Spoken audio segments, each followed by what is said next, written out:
Hi guys, welcome back to my channel Gayatri blog. তোমরা কেমন আছো? আমি ভালো আছি, আশা করি যে তোমরাও খুব ভালো আছো। তো এখন আমি চলে এসেছি হলাম বর্ধমানের সর্বমঙ্গলা কালী মন্দিরে।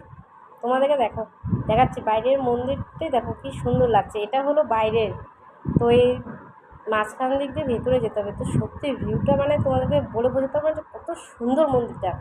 তোমাদেরকে এখন ভিতরে নিয়ে যাওয়া হচ্ছে, তো এখন ভিতরে চলে যাই। তো দেখা যাক তো ভিতরে ভিউটা তোমাদেরকে দেখাচ্ছি যে কেমন। তো আমরা এখন এসেছিলাম সন্ধ্যার সময়। তো দেখো সন্ধ্যার সময় আসলে সত্যি খুব ভালো লাগে, তো অনেক কিছু দেখাও যায়। তো সত্যি খুব ভালো, আর দেখো কি সুন্দর লাগছে দেখতে। আর পাশে দেখো অনেকে বসেও আছে, এ দেখো কি সুন্দর লাগছে দেখতে। এ দেখো বাইরের জায়গাটা সত্যি খুব সুন্দর। এটা কিন্তু মেন মন্দির না, মেন মন্দির সাইডে আছে। তো তোমাদেরকে আমি সেখানে যাবো, আর তোমাদেরকে প্রথমে বাইরের এই জায়গাটা দেখিয়ে দিচ্ছি যে কত সুন্দর। দেখো কি সুন্দর বসারও জায়গা আছে। কেউ যদি দূর দূরান্ত থেকে লোকও আসে তো এখানে এসে রেস্ট নিতে পারবে। তো সত্যি খুব সুন্দর ব্যবস্থা করেছে। তারপরে আমরা এখন মন্দিরের উদ্দেশ্যে রওনা দিচ্ছি। তো এখনও ওই যে মন্দিরে পুজো হচ্ছে। তো আমরা ঠিক সন্ধ্যার সময় এসেছি বলে সব কিছু আমরা দেখতে পাচ্ছি। তো সত্যি খুব ভালো লাগছে। এ দেখো তোমাদেরকে বাইরের ভিউটা একবার দেখাচ্ছি যে কী সুন্দর। এরকম পুরোটাই দেখাচ্ছি। এরকম কত সুন্দর দেখতে। আর দেখো ভিড়ও আছে, মোটামুটি ভালোই ভিড় আছে। এই দেখো তারপরে আমরা চলে এসেছি ঠিক সন্ধ্যা আরতির সময়। সত্যি খুব ভালো লাগছে সন্ধ্যা আরতির সময় এসে। পুজোও দেখা হলো তাতে আমাদের। তো দেখো আমরা এই আরতি নিলাম, তারপরে দেখো তোমাদেরকে দেখাচ্ছি ভিতরে মন্দিরটি দেখানোর চেষ্টা করছি। দেখো কি সুন্দর। আর দেখো ব্রাহ্মণ মশাই পূজা করছে, আর আমরা ঠিক সময়ে এসেছি যে আমরা পুজোটাও দেখতে পাচ্ছি।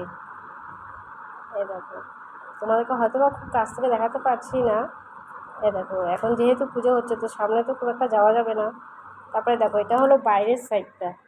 এই দেখো, আর বাইরের জায়গাটা সত্যি খুব সুন্দর। তোমাদেরকে দেখো দেখাচ্ছি কি সুন্দর একটা পার্কের মতো করা আছে। আর যদি সেটা দিনে আসতাম হয়তো বা আরও বেশি ভালো লাগতো, তো তোমাদেরকে অনেকটা সময় ঘুরেও দেখাতে পারতাম। তো সত্যি মানে বলে বোঝাতে পারবো না যে কত সুন্দর লাগছে মন্দিরটা। আর দেখো এটা হলো মন্দিরের ঠিক পিছন সাইডটা, কারণ এটা হলো মেন মন্দির। তো মেন মন্দিরের এই যে পিছন সাইডটা দেখো কত সুন্দর লাগছে। এই দেখো মানে পুরোটাই মন্দিরে ভর্তি। আর তারপর দেখো মন্দিরটা দেখতে সত্যি মানে বলে বোঝাতে পারবো না যে কত সুন্দর লাগছে। আর তোমরাও কমেন্টে জানিও যে তোমাদের কেমন লাগছে।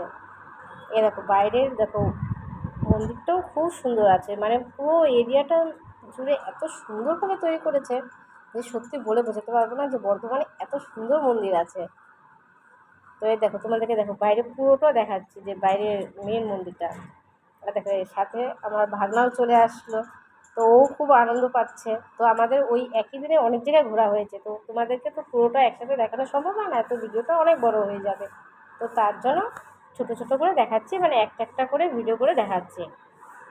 তারপরে দেখো আমাদের মন্দির দেখা অলরেডি কমপ্লিট হয়ে গেলো। তো এখন আমরা বাইরের দিকে আসছি, যেহেতু আবার আমাদের আরও অনেক মন্দির আছে দেখাতে হবে।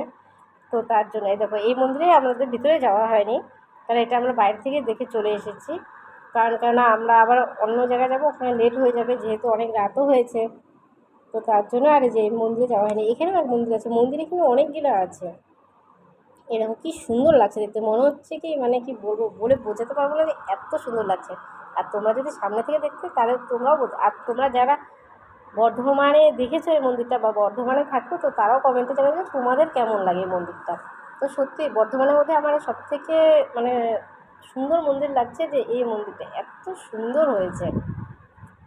তো এতে এখন দেখা হয়ে গেছে, তো এখন আমরা বাইরের দিকে চলে আসছি। তো বাইরেও দুটো মন্দির আছে, তো সেটাও আমরা তোমাদেরকে দেখাবো। এই দেখো বাইরে সত্যি মানে এই দুটো মন্দির আছে, দুটো মন্দিরের মাঝখান দিয়ে যাওয়া সত্যি মানে এই জিনিসটা খুবই সুন্দর লাগছে দেখতে। আর তোমাদেরকে দেখো পুরোটা মন্দির দেখাচ্ছি যে কত বড় আর কত সুন্দর মন্দির, দেখো কী সুন্দর লাগছে। আর এদিকে হলো ভাগনা হলো সেই মজা পাচ্ছে, ও আসতেই চাচ্ছে না ওখান থেকে। তোকে নেওয়া হচ্ছে তো আসছে না, তো একটু প্রণাম করে নিলাম, যেহেতু এখন চলে যাব আর বেশি সময় থাকবো না। তো তো এখন আমি চলে আসছি আর ভাগনাকে নিয়ে যাব। তো ভাগনা কিছুতেই যাচ্ছে না, তো ওখানেই বসে থাকবে। তারপরে ওকে বললাম যে না চল আরও মন্দির দেখবো, তো সেখানে গিয়ে বসিস। তো তারপরে তো এখান থেকে আমরা চলে আসলাম। আর তোমাদের যদি ভিডিওটি ভালো লেগে থাকে তো অবশ্যই লাইক করো, শেয়ার অ্যান্ড সাবস্ক্রাইব করো। Tata, bye bye.